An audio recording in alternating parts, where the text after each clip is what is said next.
La nit es va encendre a les 23:59 quan els primers trons van marcar l'inici d'una mascleta per al record amb motiu de la presentació oficial de la nova Federació de Pirotècnia Tradicional de Mislata.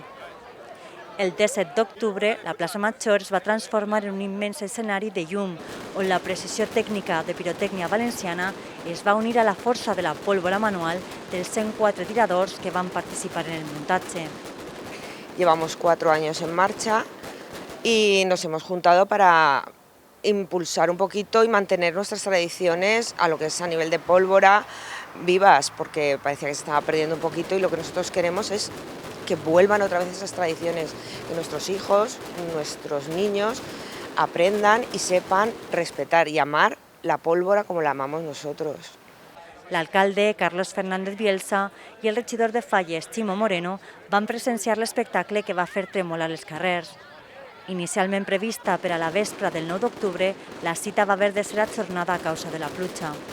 Muy pocas veces han tirado tantos tiradores a mano, ¿vale? Creo que somos 104 tiradores a mano, ¿vale?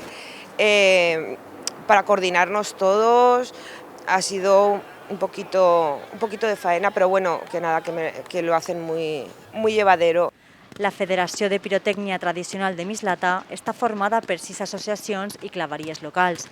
La claveria del Santíssim Crist de la Fe, els clavaris de Nostra Senyora dels Àngels, la penya Tronats, la penya Espartans del Foc, els coheters de Santonja i la penya Els Traquers.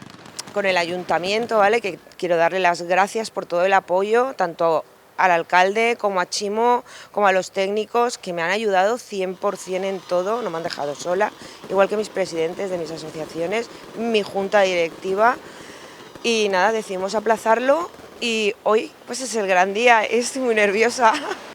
El projecte, impulsat per l'Ajuntament, després de 4 anys de treball conjunt, va combinar la precisió tècnica de la pirotècnia mecanitzada amb la intensitat artesanal dels tirs manuals. Esta mascleta lo que quiere hacer especial es empezar, ¿vale?, con nuestras tradiciones, que sea un punto de referencia para que Mislata sea reconocida a nivel comunidad, a nivel nacional, a nivel como lo quieras llamar, ¿vale?, como la catedral de la pólvora, ¿vale?, como si un referente en la pólvora, en las mascletas. Eso es lo que nosotros queremos. L'acte va voler ser també un homenatge a totes les persones que des de les seues associacions mantenen viva la flama del municipi. Yo espero que cada año esto se pueda repetir y con más fuerza.